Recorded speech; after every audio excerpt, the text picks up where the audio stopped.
Are you ready? Are you ready? For the thousands in attendance and the millions watching around the world, ladies and gentlemen,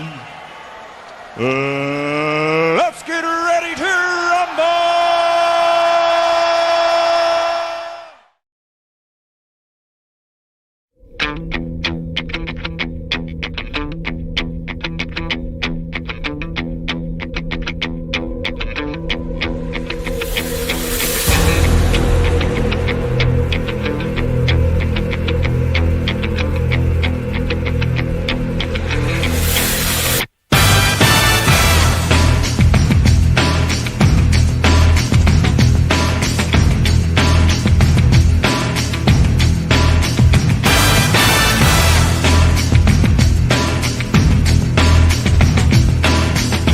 Phenomenal.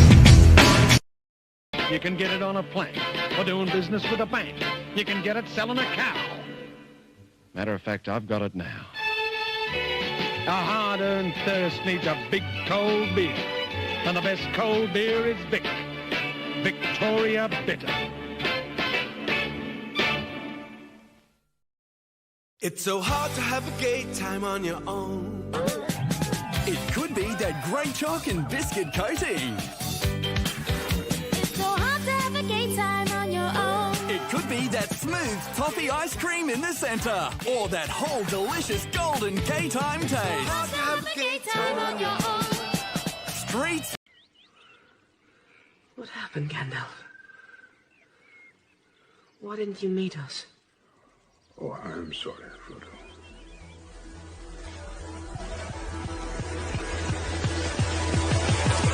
I was delayed.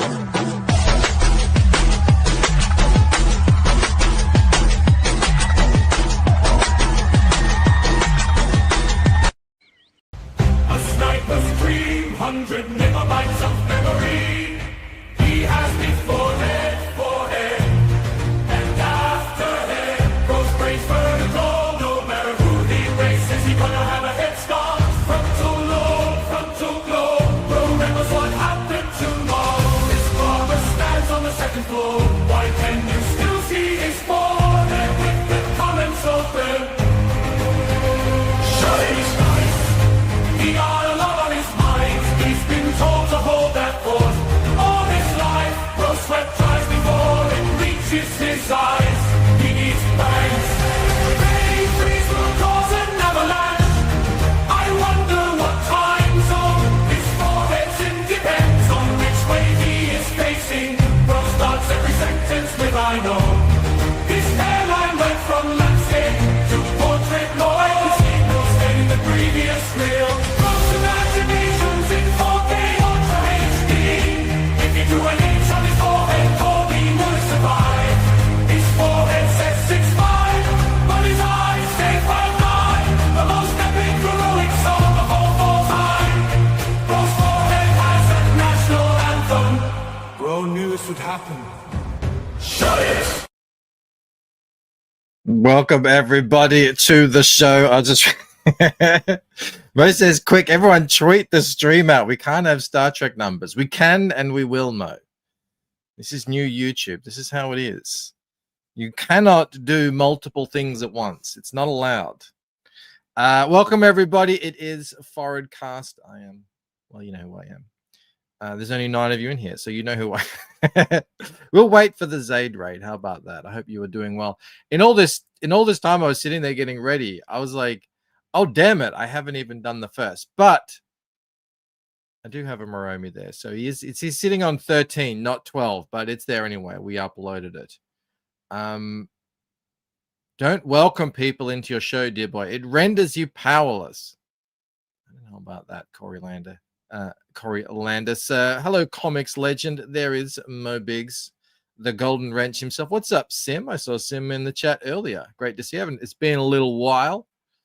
Corey is ready, sort of. Well, that's enough. That's all we can really do. Citizen Ronan is here. We've got St. Patrick T. And yeah, well, that's very quick. I think someone listened. There's a left now. Don't people want the forehead? I don't know. Maybe they don't. Maybe they don't. Well, we can wait. I don't know. I was listening to Phil. He was waffling on about Indiegogo, and I was like, well, that was actually a subject of mine. But then I'm not going to go into it that in depth. I mean, he was getting into the weeds. He was going on to the terms and service and everything. I will get into what was I talking about today? C.O.C.tober feedback, Indiegogo glitches, and AI versus authenticity. And I do have Nandor coming in at the end of the show, so we can chat with him when we get there. What are we up to here? Where are we? Click on that, bring it up, make it a bit bigger. I am up to Luminovox. Just read that last night. I cannot believe I've read all of these.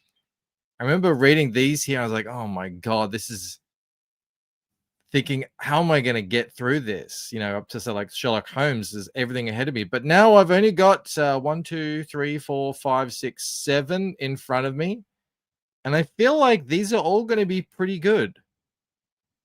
I remember I was doing, what was I up to? About somewhere, and everyone was like, oh, are all your reviews going to be just glowing positive? I had one in there, Battle of the Celestials was not 100% positive, but everything up to here sort of was. Stump was kind of the next one. Jupiter a little bit. And then last night, and Thomas Valiant and Luminovox. I did have some criticisms of those as well.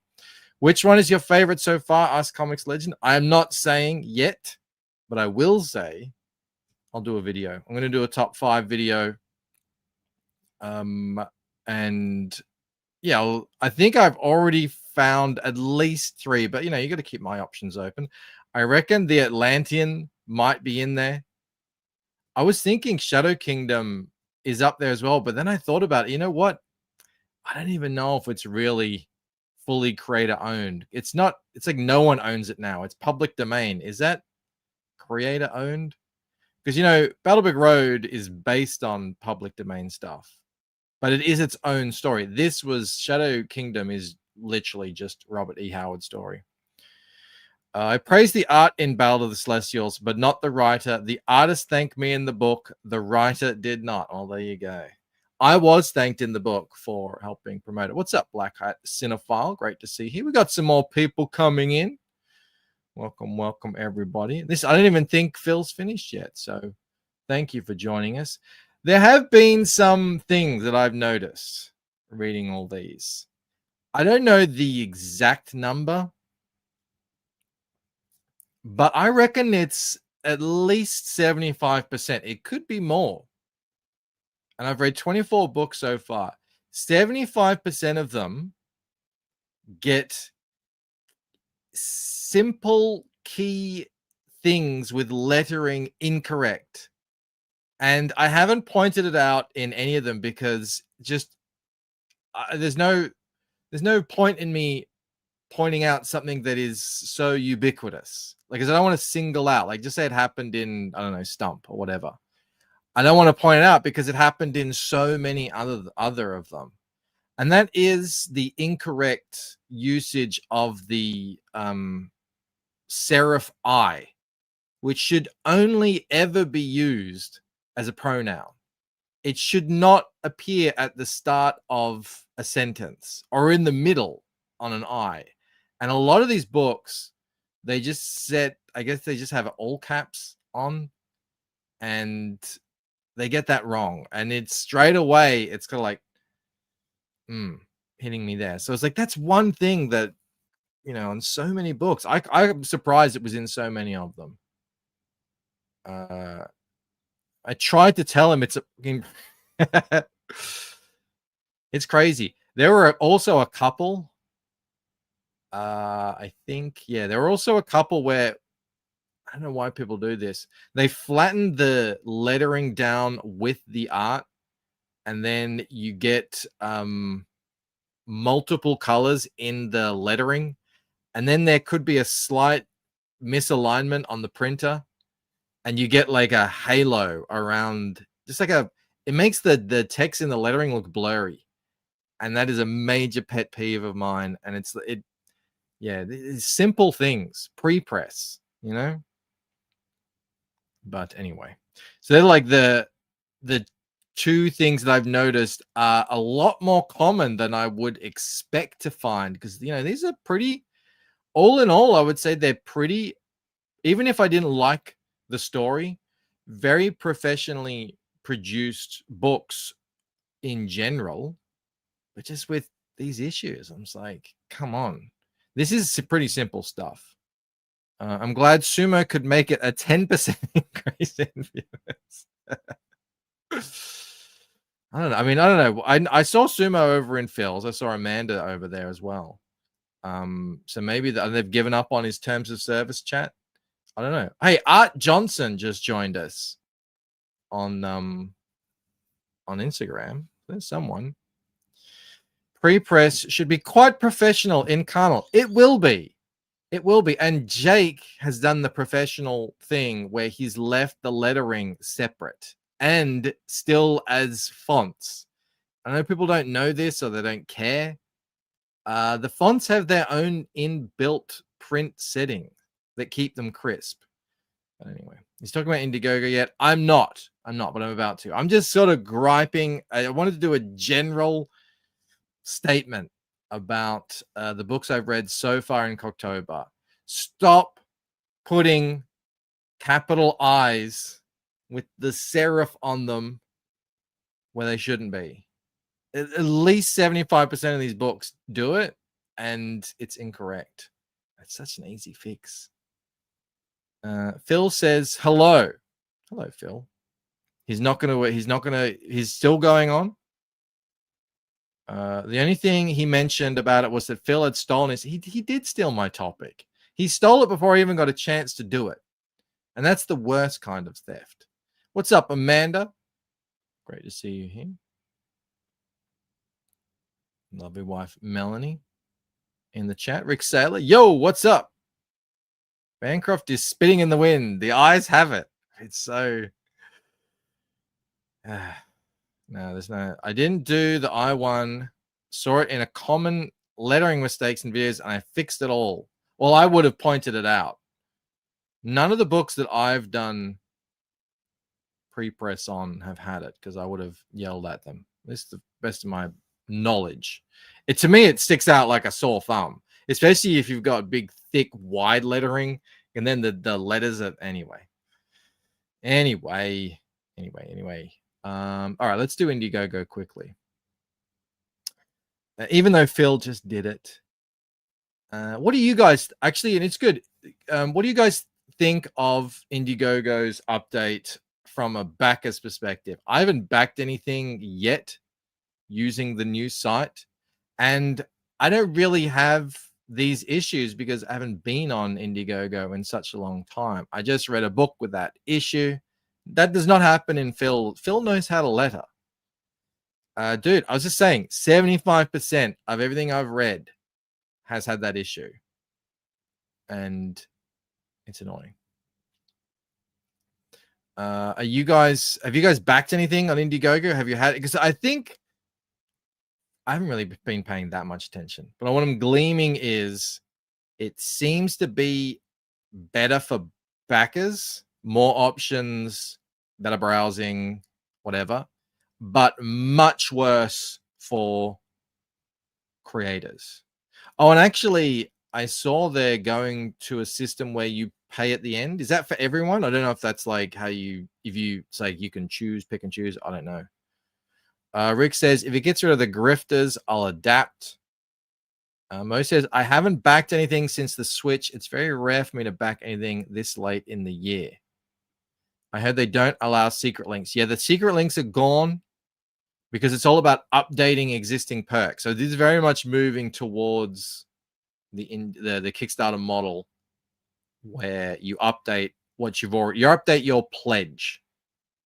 Ronan says, honestly, I haven't looked at it. Kenneth would be my first backing with new system. Me too. And I think he had to postpone because they make you go through a lot more background checks before you can launch. That's what I've heard. Yeah, I hate waiting to pay. One of my main reasons I don't like to back on Kickstarter. Well, Phil might know. Does it give you a choice? Can you make it so it's like Fund My Comic? I think you have a choice. You can pay now or pay later, I think. Holding creators accountable will be better in the long run. I agree. We said that last week. Definitely. Long-term, short-term pain, long-term gain. Is that a saying? I usually pick up on the misuse of semicolons and verb agreements, says Moromi. Yeah. The Lumen of Ox I read last night. I did this on the video earlier. That one needed an editor. Kenneth is from Puerto Rico. English is his second language. He gets George to do his copy editing, and now Jose said actually he can do it with Chat GPT now. Amanda says still need to get used to where to find things. I like the setup, but I don't like that it's becoming Kickstarter. They're taking payment at the end and ask confirm address. Oh, and the shipping as well seems different. Where if the shipping updates past a certain threshold, you can get an automatic option to refund. That's going to throw a monkey wrench in the old works there. But interested in seeing how much funding goes down if people move to their own website only, preventing all platform-based football. I don't know. People talk about that. I don't know how feasible it is. You really have to have a pretty decent audience to be able to do that. There are times when I'm not, funding anything, and I'm like, yeah, this website is expensive. So I don't know how many people are going to be bothered to set up their own website where they can sell things. It's just I don't see it happening. I think people are going to just if Indiegogo takes too long or has too many glitches or whatever, then I think they're just going to go to Kickstarter or Fund My Comic. Amanda emailed Indiegogo. They made it sound like there was no longer going to be going to be that way. Okay, pay at the pledge. They forwarded me a blog about ending flexible payments, but it went their stretch goals. Okay, there you go. It sounds like that's it. If no multi-backing allowed, then add-ons need to be on point. Well, you can add to your pledge, which I think actually makes better sense because then you're not paying shipping every single time. And that's part of the complaint of the, inflated numbers and everything. Because if you got multiple backers is fine. People want to come back and back twice or whatever, support you again, that's fine. But if you're if you're just compounding shipping on top of that, that's why I really liked having my own site where I could make it so that didn't happen. Jake says Kickstarter was always the best place to be. But this is going on here with Pete. And again, I don't have this issue, obviously, because I don't have anything open. But Pete was in the middle of fulfilling. So and Phil said he's seeing this as well. And I did. He also said that the campaigns that weren't showing up are now showing up. I checked that. I've got that as well. So I had a small Painted Death thing. I think it only raised a couple of $1,000 on Indiegogo a few years ago. And that has reappeared. But yeah, it all looks like this, which, who cares, except unless you're in the middle of fulfilling. So he no longer, I guess you could find out, you could go in and check your shipping addresses, do a bit of cross correlation, but that's a major headache. I don't know why they would have gone live with this stuff not being fully 100% locked in. It doesn't give me, it seems to me that they've gone live with a lot of things that doesn't really work 100%, which is odd to me. Why would you do that? It doesn't instill confidence. And that was one of the big reasons why I ended up leaving Indiegogo behind, was because they didn't seem like they were 100% competent across the board. And when you're dealing with money and everything like that, you really want a fully professional company. What's up, Camel? What's up, Well Read?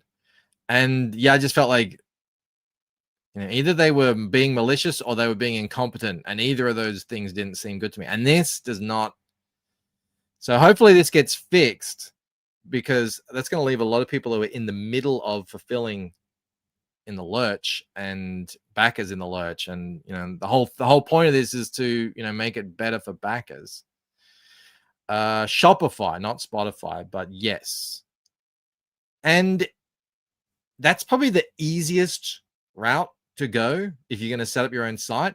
But that was still months of work, and it's a headache, and it is expensive because you pay monthly fees. Although, and now as well, I think the fees on in Indiegogo are up to 10%, which I think is the same as on Kickstarter. Mo does not like Kickstarter. Kickstarter sucks. It's just that Indiegogo now also sucks. It's not looking great. I don't even like the visual update. I think it's too busy. I was hoping this, because, you know, I heard good things about this game Found, that you know, they're a good company and they did good things with the board game industry. But yeah, this rollout hasn't. My boy Luke could be cleaning up right now, but instead he's asleep at the wheel. Why? What's wrong with Fun My Comics? Doing well, isn't it? You just wanted to change the name, yeah? It was missing smaller projects. Those appear to be in place now. So some of these issues he's probably been worked on too, but what a headache. Exactly. And that's the thing. It's like, I was hoping, okay, we're going to get adults back in charge, because I still remember that remember the interview, the woman, the new CEO, back when they changed her originally, and she was like, oh yeah, we love working from home. We would just all sit in our pajamas and work on the. I'm like, yeah, I can see that. Bancroft hasn't used Spotify since his failed rapping career. You can still find Stabber McGee on Bandcamp. We did do a rap mixtape once, me and my friends. My friend was called Clint Chambers, and his rap name was The Pleasure Chamber. I remember. It's the only thing I remember. I don't remember anything else. Shopify, you're the only one that did it right. No, there were others. There were others that did it. I mean, I wasn't the first to do it. But Shopify, it says Shopify has become the industry leader, not in only just sort of like people like me, small independents, but big companies that are using the sort of professional level e-commerce platform that they offer now, which didn't really exist 5 years ago, but now it's just so massive. But I mean, all the security is built in, all the integration. I get to put my books up, you know, that's all through Shopify, and because it's all integrated with Google. And it's like, I did a short not that like a while ago, and it had my book, like my actual book, open in the short, and you could click on it. It's like, oh, that's cool, you know, stuff like that. Speaking of asleep at the wheel, why are you streaming in front of 37 people when it could be 100 times that with your co-host Matthew Green? We got Matthew in the house. He was on last week. He was Mo was a big fan of Matthew. I hope you got a couple of backers there, Matthew, on your book. The widest rappers in Aussie land. DIY sites, too much open source tools, easy for hackers. Yeah. Well, I wouldn't even know how to do all that stuff. I was the designer. I wasn't the developer. Yeah, so hopefully this gets fixed. I mean, it's not just Pete. This is affecting everyone, I think, which sucks. Look, yeah, Mark says same problem. He's probably, you know, fulfilling all his hundreds of campaigns. So Billy Tucci was one of the first that we know of to launch. That went off without a hit. So hopefully Groken is not too far behind.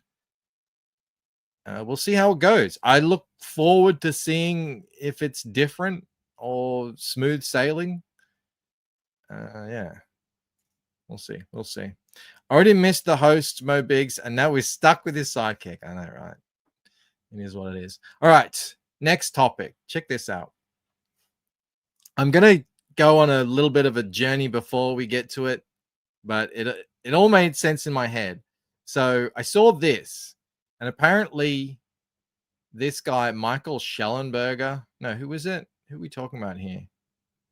Ted Nordhaus, right? Wrote something back in the early 2000s about, the end of the world and climate change and everything. And he was kind of a big deal. And apparently he's saying, actually, I was all wrong. And if you go and look at the graphs and stuff on this, the old models they were working with back in the day, like the models go up like that. And then now that we have the data, the actual observed reality of the situation is it's like super flat and actually going down a lot of things. And the guy is like, yeah, well, we assumed there would be huge population growth. That isn't happening. Population is falling. High economic growth, that didn't happen. And slow technological change, yeah, not happening. So it's like all these assumptions led all these people to lead everyone for the last like decades to go on about how the world was ending. I remember there were girls in Melbourne, schoolgirls crying out at Parliament House because they're like, we have no future, the world's going to end. And I got thinking about that because I was just watching an AI video the other day, and it was saying kind of the same thing. It was like, this is what's going to happen with AI and and all this stuff and everything. And I was just thinking, all of these things that they're saying are based on a lot of assumptions. And one of the assumptions, a big assumption, is that everyone is just going to adopt AI. Everyone is just going to accept it and embrace it and be all cool with it because it's like, oh, it's so much cheaper and faster. Says if Matthew likes it, that's good enough for him. Oh, we like this video, and so can you. Thank you. Mo says it's not that they mistakenly made assumptions. They manipulated the data however they could to cause alarm to push the agenda. Well, all of their data was based off models that made assumptions as well. So they had all the, and they would like not look at models that would say differently. Everyone is going to adopt AI. Grok, is this true? And then I saw this, which says, students learn so much about the Egyptian pyramids, nothing about the great cathedrals that took longer to build. Well, we don't know that. This one took 600 years to build. I've been here. I traveled out to this city on a train. It took me about an hour. It's in Cologne in Germany. And I couldn't believe what I was looking at when I got there. It really is. I just stood in front of this thing for like an hour in awe that it was actually built. And, it was a real kind of moment that I'm never going to forget. And I was just seeing this, I was thinking this whole AI discussion completely ignores this sort of thing. And it's obviously not just related to AI and big things like this. It's everything in life. And if you ever watched Trent Kanuga, he does great videos on this. You should sub to his channel. And he just like chats about art and everything like that. He does talk about AI as well. And I kind of agree with him. Did they film Van Helsing there? I don't know. I couldn't get through. Impressive. It's like a beggar had a twin with a matching phone. Dude, it is. This is great. It is so big. You can't really, the picture doesn't really give the scale, but these things are all detailed all the way, and it just keeps going up and up and up. It is crazy. There's actually videos of people going there and seeing it for the first time and just being blown away. So the whole kind of, and that got me thinking about this, what I tweeted about yesterday. So you end up in a world where you've got all these incredible images and stories. You can just push a button. And I was wondering if authenticity in that world becomes a lot more valuable. And I think I'm already seeing that. If I think about the YouTube channels I watch, the kind of art that I appreciate more, it's people who are just making things with their hands, showing the authentic side of it when they screw up. I see it. I love watching people making things using traditional methods. You can go watch Statistical Zero. He makes traditional art and stuff on his channel. They're going really well.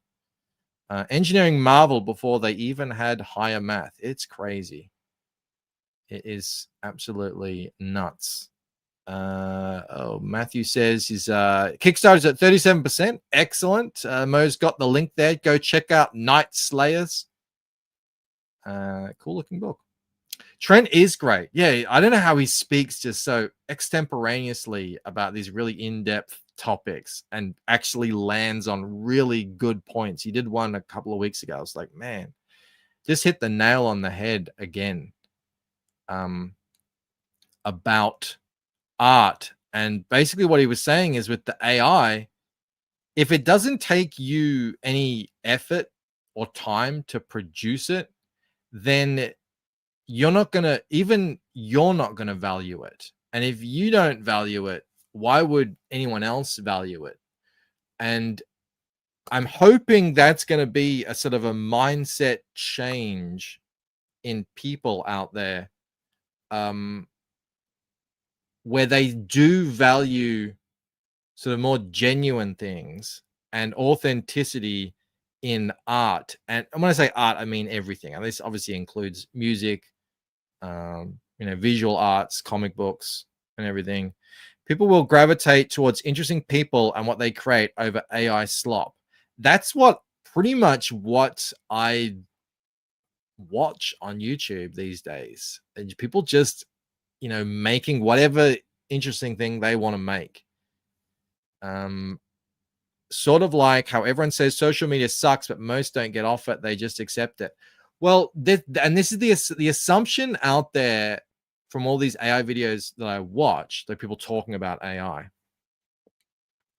is that it's unstoppable and everyone's just going to be, consuming it.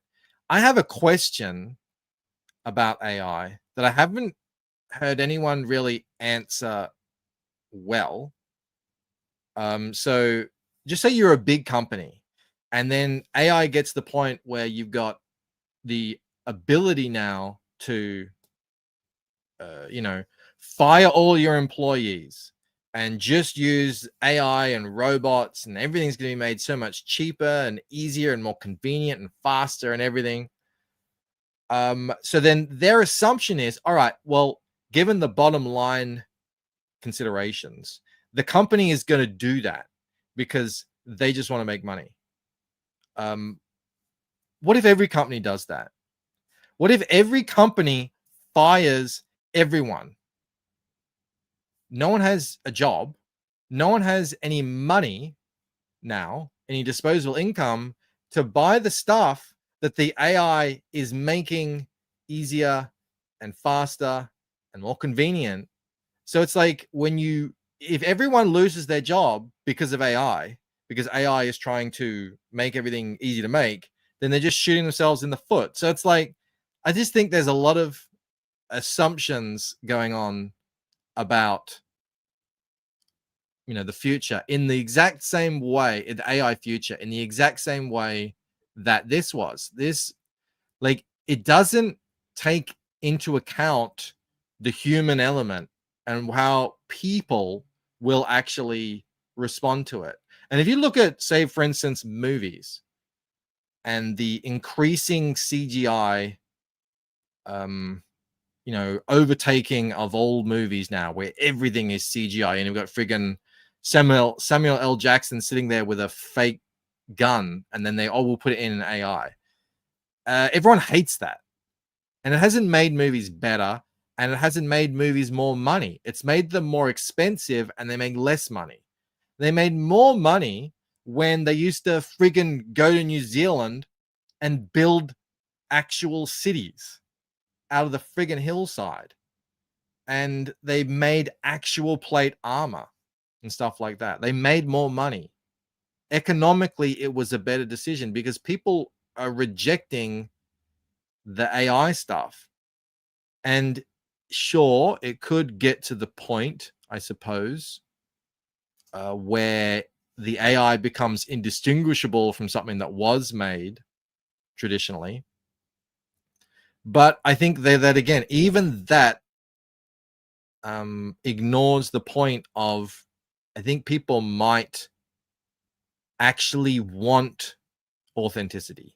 That it might be, I hope it might become the more valuable element in the artistic expression, whatever. It's not like, it doesn't look as good, but at least it's real and at least it's genuine. At least that's what I think, I hope is gonna happen, and that all these AI predictors are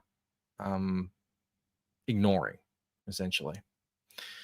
But you, Bancroft, and most here were alive when that stuff mattered, and we are aging out in favor of population that will take entertainment wherever they can find it. I don't know. I don't know that. I don't think it's just civilization doesn't just walk blindly off cliffs. Like, things change, and there have been countless revivals throughout history. I don't know we can make that assumption. Jay says people will gravitate towards interesting people when they create over AI slop. Jake is going to bring gameplay back. Mo is more concerned with the AI killbots than uninspired art. The killbots are a concern. Very much so. The It's Unstoppable is fueled by them to boost the market cap.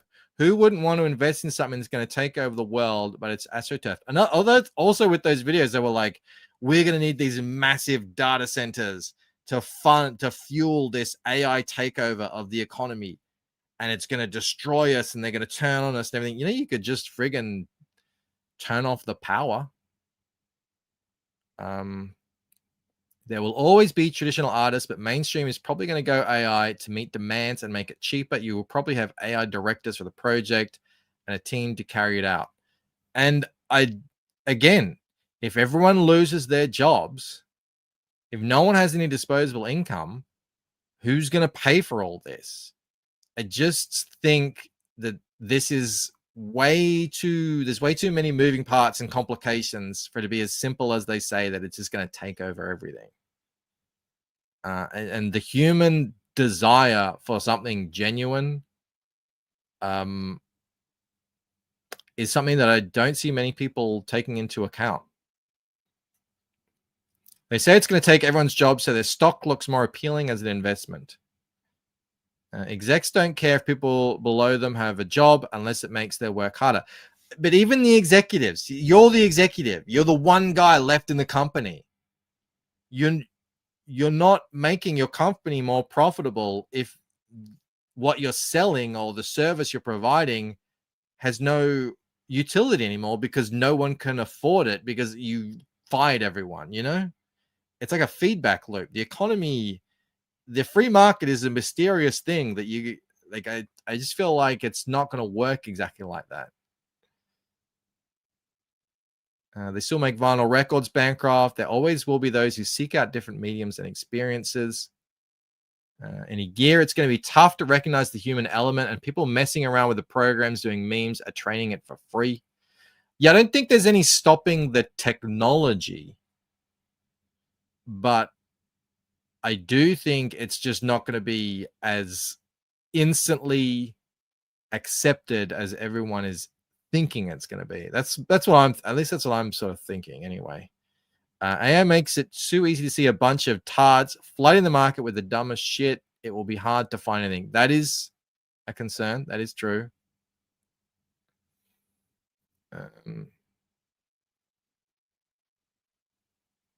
Citizen Roden is saying to Jeremy he was surrounded by babes in his chat. Well, everyone go subscribe to Jeremy. That's where all the ladies are hanging out, apparently. What's up, Jeremy? Great to see you. They don't always walk blindly, but many will be led like lemmings off a cliff. Yeah, that's what happens at the start. And people don't know what's going on, but eventually, what happens to the generation that wakes up and says, I not only am I completely locked out of, say, the real estate market, I'm even locked out of the economy. I can't get a job. It's all AI now. You think they're just going to just accept that and just sit down and go, okay, well, that's our life now? That's not how civilization works.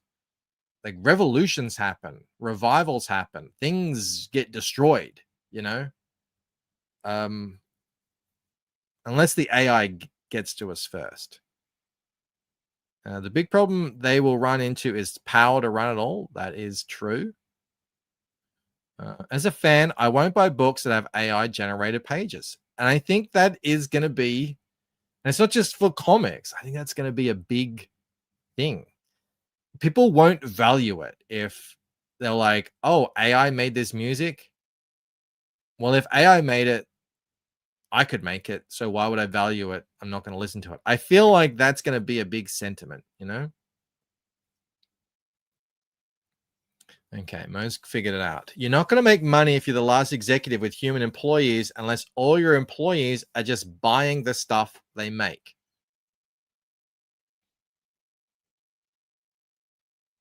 That's too deep for me. I can't think at the moment. I hope it pushes artists to evolve and grow away from slop mill production loop, as AI will always outslop you. Yeah. That's the thing. Like, don't try and fight the AI on the slop. That's a good point. Michael is developing some dangerous opinions. FBI, open up. We have ASIO here and the federal police. They could be in trouble. There will be laws coming. That's another thing. Like, so let's go extreme here. So AI is just exponentially growing, becoming more powerful. There's robots you can put AI into now, so they can actually be out there physically and doing these jobs that Moromi is like, oh, my job isn't in danger from AI. Well, now they have robots with AI brains in them doing things out there. And it's like, so the companies are like, yeah, of course, we're just going to get rid of 90% of the workforce so that we have higher profits, even though and now no one has a job, so they can't buy all the goods and services we're making. Doesn't make sense. What's to stop the government from just coming in and saying, no, regulations, here we come, can't do it? Like there's that factor as well. None of these models factor in government regulations, human, interactions. Yeah, I don't know. I'll still do what I do, AI or no, the people that will come along for the ride as the wheels stay on. Me too, stat. I'll just say stat. It'll be good news for artists who draw traditionally. AI can only sell original art to total idiots. Yeah, the NFT stuff. Probably my most popular short that I put out there was me doing the ink wash. And then I think people craving it. Bancroft is right. Companies who abandoned 70% of their consumers to chase a lower credit rating through DI will surely do the logical. Yeah, I don't know. Will these things take time? I don't know. We'll see. But the whole thing about it is it's happening so quickly. I don't know. We'll see how it goes. I don't know. That's my only thought on that stuff. More of this. This is wrong. When people tell you they can predict the future, be very wary. And let's get Nandor in here. Nandor the Relentless. They called me Nandor the Relentless because I wouldn't relent. How do you have a name like Nandor? Not be a Visigoth, a marauder of some kind. All right. He has the link. No one knows the future. Only God knows the future. Bancroft gatekeeping has gotten me used to no interactions with human beings. I am not that bad. There's people who are way worse than me. How long before they hook a computer up to a realistic arm and it draws on paper? Yeah, but even if it does that, that's what I'm saying. People won't care. As in, they won't want it. They want to know that a human being put time and effort and struggle into it. And I don't think that is being calculated in any of these predictions. I smell another AI strike coming when the WGA's contract ends in May 2026. Is that the Writers Guild of America? I expect they want more strict regulations on the use of AI. I think that'll 100% happen. I'm sorry, but that was a banger. I deny it. Nandor from Andor. What's up, Nandor? Hey, Bancroft. Perfect segue. Love it. Love it. Exactly, right? Seasons, volume 1 and 2. This is sort of like your is this your biggest sort of, this is the one I kind of know you from most, I think. Is that much? Yeah. Yeah, I think that's a fair assessment. It seems to be the book. I mean, it was my first book that I put out years ago, and I went off to do other projects. But this is the series that people always come back to me and want more of and are excited about. And even when I do conventions, I'd forgotten about your radio voice, Nandor. It's a smooth list. Man, you got to have me on more, like we can right? really get this going. And yeah, I mean, I actually, I've done a few podcast intros for people that have asked me to do them. So I'm surprised. Are you, what's your take? Is AI going to take all our jobs and we're going to be, I don't know, foraging in bushes for sustenance in 5 years? Well, I really did enjoy the logic behind your post, your tweet, because I think something that we do crave is that human element that we can't really quantify, and AI is all about quantifying, art, so to speak, or images and generating something. AI is about stripping away all of the effort and work and history and meaning out of a thing and just replicating the end result. Correct. Yeah. And like the end result yeah. is not really what I think people attach to.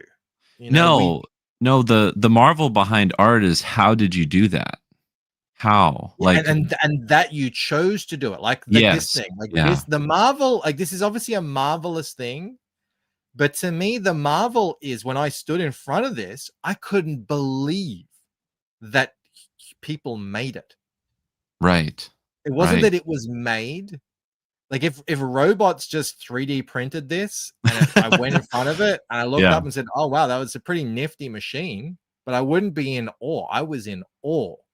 Yeah. That this was, and not only that people made it, that they wanted to, that they spent 600 years making it, Correct. So I think that's like, yeah, when it comes to music in particular, like I'm a drummer and I play music, and like when I see people now, talk about, oh, I'm making AI music or something, I'm like, you're robbing. Not only are you doing a disservice to people and saying you're almost lying about, like, oh, I'm a musician or I make music, but I feel like you're robbing yourself of the joy of the process of knowing how to do something. And I think that in itself, there's so much value. That's why I don't know if you watch Trent Kanuga, but that's he gets into that a lot as well. It's like if you're into art just for the destination, that one day you will eventually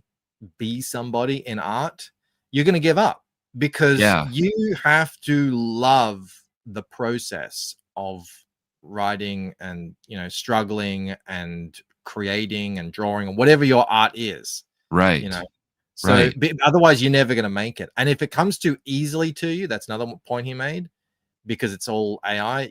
You're not going to value it, because it Correct. doesn't mean anything Yeah, to you. So. I imagine, as AI progresses, and I have this hypothetical scenario where you have a bunch of people who do AI prompts or AI generated content, and they're on a panel, right? Like you're going to a convention or something, and you have the Q&A session, and you have an attendee walk up there and say like, well, how did you guys do this, or what was your thought process behind this? And every single person's answer would be the same, because it would be, oh, I typed in a few prompts into this software system and we got this. Whereas when the answers you really want is, I went through this struggle to create this art, and this is how long it took me to do it, and all the sacrifices I made to make this what it is, and why it affects you the way it does. And Or it's just like an expression of something of the myself.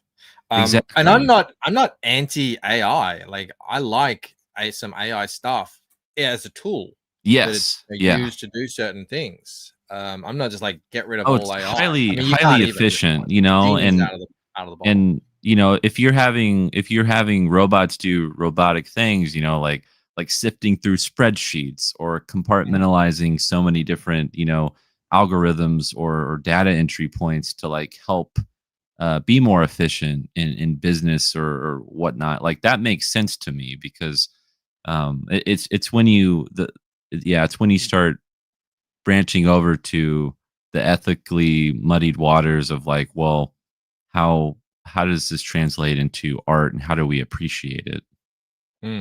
Yeah. Yeah, I got a friend who makes like AI trailers and stuff, and they're really cool. And it's like, it's a cool little thing.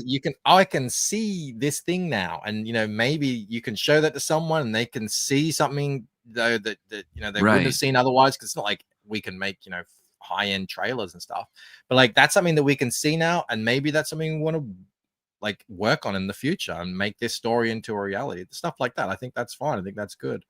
Yeah. But yeah, the actual just I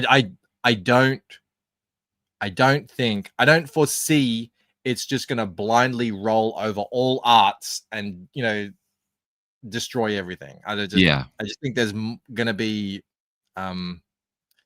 pushback on that from the people who actually consume the art. But anyway, we are here to talk about seasons volume 1 and 2.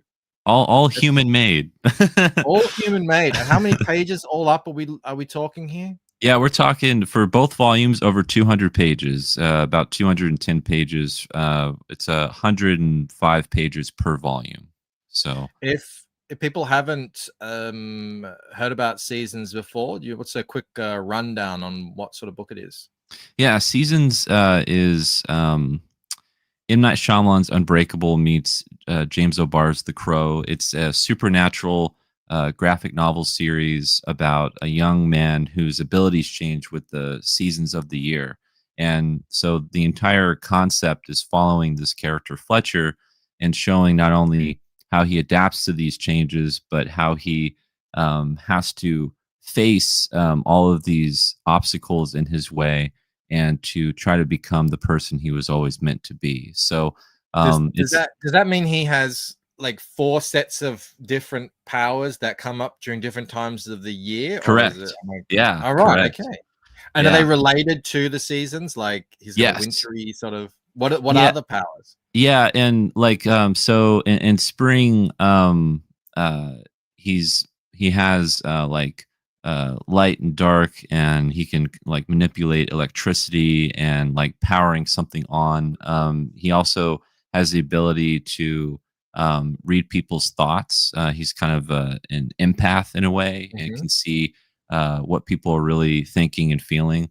In summer, he has super strength and like super speed, and he also can manipulate like the earth. And so with each season, all of these abilities are tools for him to not only combat the foes that he has to fight, but also metaphors for the things that he needs to fix in his own life. So You there's don't really write like straight superhero books, do you? no, You do yeah, more like yeah, concept stuff, and then like that's cool. Like, so there are powers, there are abilities in it, but this isn't like he doesn't like put on a suit and go out and fight crime or anything correct. with It's these it's abilities. more so.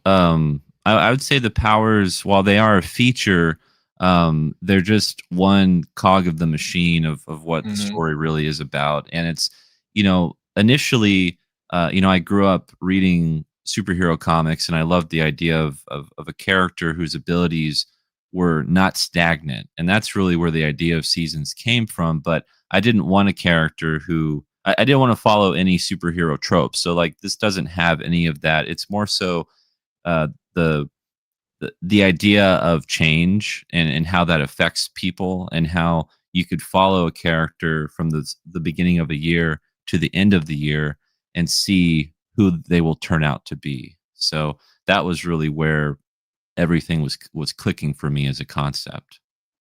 Right. Henry Bemis just put the link in the chat. It's also in the description. You can go over onto Kickstarter right now and check it out. Is there like a unified kind of like antagonist threat or something, or is it more about the sort of journey in this story? Yeah, it's more so the journey. I mean, it's really trying to put the pieces of Fletcher's life back together, and Right. the evolution that he has to go through to become more of a whole person. And so, like each volume has a beginning, middle, and end for what antagonist that he's taking on. But there's a larger story at play, and by the time we get to winter, the final volume, um, hopefully, if I've done my job correctly, you'll start to see a lot of the foreshadowing kind of come into fruition. Full Um, circle. so yeah, exactly. So and this campaign also features the first ever exclusive first look to Volume 3 Fall. So there's an ash can that's available. It's the first 28 pages of the next volume. So for people who have picked up the book before, or who are interested to see what may happen with Fletcher and the latest work that we're doing, that Anthony Gonzalez Clark and I are doing, that's available. So I didn't want this campaign. This campaign came from selling out of the books. I've sold out of both volumes, and That's a good I problem to have. exactly, yeah. And so those were exclusive, like hardcover limited editions. So these trade paperback editions, it's never been printed in a trade paperback format. And before we got to Volume 3, I wanted to give people the opportunity, to get in on this series and to be able to, catch up with us, because this series has a lot of legs. It's a very ambitious book. I mean, by the end of it, it's going to be almost 500 pages. So it's been a long passion of mine to complete this book, and I didn't want to continue it without people being able to be given the opportunity to Yeah, to it's catch up a with it. it would be a real wasted opportunity if you, while you're finishing up another 2 volumes, yeah, after this, Yes, yeah, and then you're like, oh well, you just have to wait until they come out, so like, yeah, that's that, right. because the whole time you've got this story there, you want to get people interested in what's coming next. Now we've got you here. Mo is very insistent that he's written you some 80s teen movie rich bully dialogue for you. If you could just read out that quote, I think you would be very happy. Okay, let's see.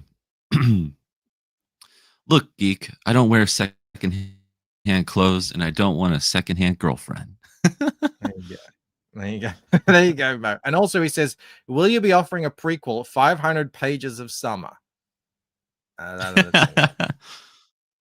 It's a good movie. So far, okay, so these are you've got 3 variant covers for spring. Correct. Yeah, so Anthony Gonzalez Clark is cover A. Yeah, yeah. And Luke then Luke Eidenschink, Eidenschink. who Mo loves when I say his name for some reason on that one. And we were checking this out on the art share yesterday. Rob Willis. Yes. Yeah, I love the guy coming out of the reflection coming out of the mirror there. Yeah, that's one of my favorite pieces of art that I've ever had done for any of my books. It was, Rob's a beast, like he's amazing. Mhm. And the original art is actually available for this campaign. So if people do want to buy the original cover, I mean it's pricey, but it is available. Well, there's some collectors that watch this. You can get the Luke Eidenschink one for $650, and you can get the Rob Willis one for $1,000. Beautiful. Yeah, it's I a don't know, 11 man. by That's not too 17. pricey for a Rob Willis original. He's a bit of a big deal these days. Yeah, and you really get to like actually. Oh, he's got it there. I'll show it to you. Yeah, bring it up. Let's have a look. So here, it's in a top loader, but Safe and secure. yeah, Yeah, man, looks nice. but yeah, it's a beautiful piece, and yeah, I love one of my favorite things about the piece is the hands in the foreground as they're reaching. Yeah, the composition was really cool. It's because I was saying to Rob the other day when we were looking at this, a lot of Rob Willis's art, when he does covers, he likes to do sort of like pretty sort of static, sort of standing up kind of pose stuff. Mhm. This one tells a bit more of a story. This guy's banging on the mirror. You got these mysterious shadow hands. He's getting his shirt tugged on. Yeah. I think it's very nice. I haven't seen it in color before. That looks really cool with the purple. Thank you.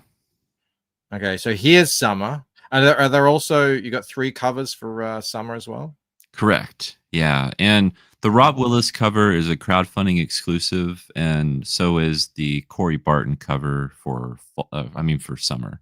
But yeah, this cover is by Richard A. Morgan, and then Corey's is right there. I'm surprised you didn't put like enormous boobs on this tree woman up here. That's sort of his thing. It's not a woman. That's why. Okay, well, there you go. There you go. He wanted to, but you said no. Yeah, right. Relax. Oh, very cool. Very cool. You can get it digital.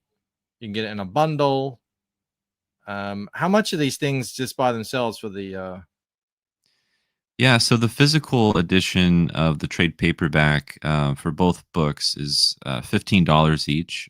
So for both, it's $30.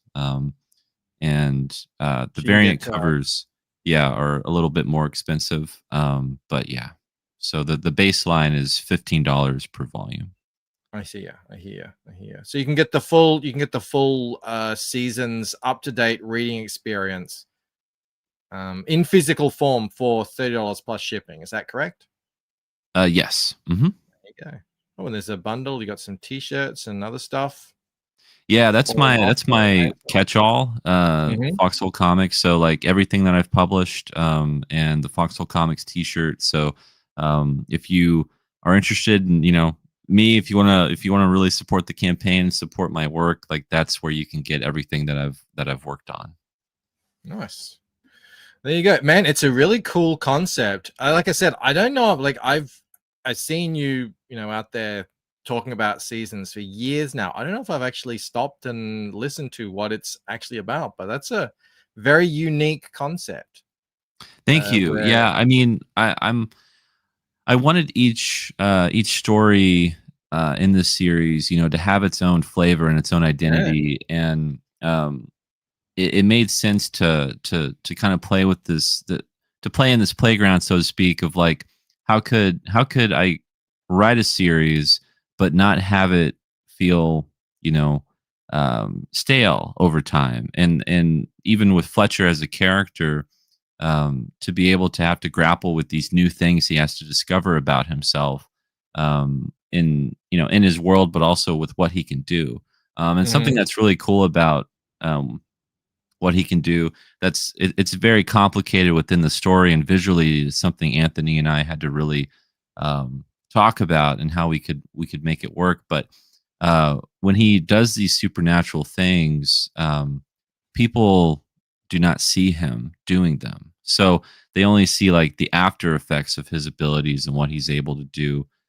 So that negates any idea of like a secret identity. Like he's not going to be on the run from the government, or he's not going to be, having to like retrace his steps, or cover his steps. And so it's a very Fletcher involves himself in this other world, this like almost fever dream in a sense, and uh, being a part of a world unseen. And his abilities and what he can do is kind of a metaphor for like the extraordinary things we can do in life, but maybe people don't recognize them, and what we're able to accomplish.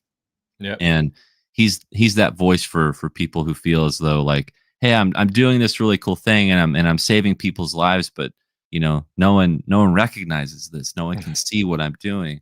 And I just thought that was a really great way to keep a character uh always on his toes, and to keep the reader invested in like, well, how is this going to shake out by the end? I also like that it's got its own built-in ending. There are 4 seasons, so yeah, like, that's the yeah, and collection. we're all leading towards a conclusion that I hope readers will find very satisfying. And he's a character that you want to root for.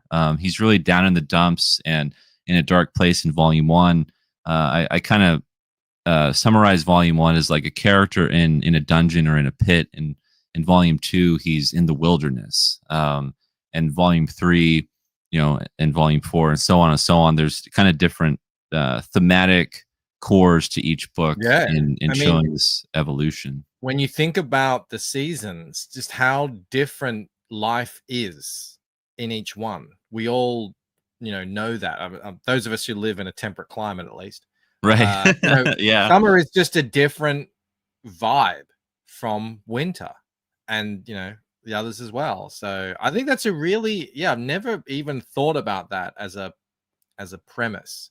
Yeah. Well, in spring, spring's about new life, new beginnings, the start of something new.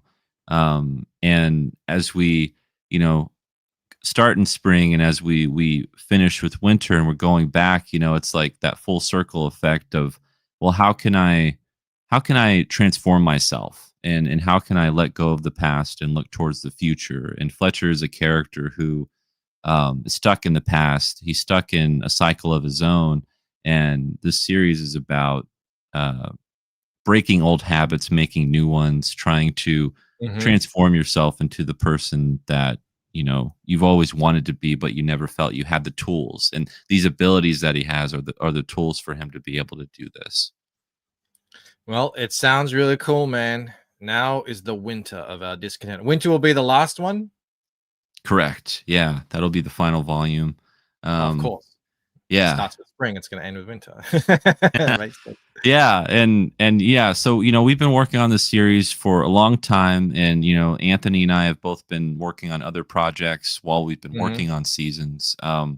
But this is really, this is our first book that we ever did, not just together, but ever. Our first comic that we ever worked on for both of us, and it's really intertwined with both of our origin stories, and how we got into crowdfunding and wanting to make comics. And it's always been such a joy to see new readers pick it up and to check it out. And it's my lifelong passion ever since I started making comics, about 7-8 years ago, to finish the series. So I can only do it through crowdfunding and through people who have supported us. So it always means a lot. Well, thank you very much for coming on here and sharing it with us. I know exactly how you feel. You have this thing that you carry around with you everywhere you go in life, these long-term projects, and they're just always with you. Even if you're not working on it exactly at that moment, it's still always there. And I know you wake up thinking about it, and you fall asleep thinking about it. You're like, someone I once heard a writer say that it's like having a disease, like a long-term illness that you just live with. It becomes sort of part of you. And I don't know if I want to talk about our projects in that way, but I do understand the sentiment. I very much, appreciate it. We got Valley Law in the house. We're gonna have to leave it there. Nandor, speaking of, I'm gonna have to get back to work on my own book because I am in the thick of coloring. Valley missed Nandor's dramatic reading. Yeah, he's got that radio voice. Do catch the replay, and if you like what you see here, check out Seasons Volume 1 and 2, Spring and Summer. Over 200 pages, and you can get that for $30 plus shipping minimum, or you can splash out and maybe get a bundle, maybe even get some original art. The link is in the description. That's it from me. I will see all of you. Oh, hang on. Is someone streaming? Let's see if we can pass on the love. It's going to let me. It's thinking. All right. Let's see who's live. Who is out there? Mad Ruth. He's talking humans have alien DNA. That sounds interesting. All right. Those are Friday nights. Figured that out. And they have special guest Scott McKenzie. All right, everybody, that is going to be it. I will see you all when I see you. All right, bye. Perth made an Australian video, and I wasn't even in it.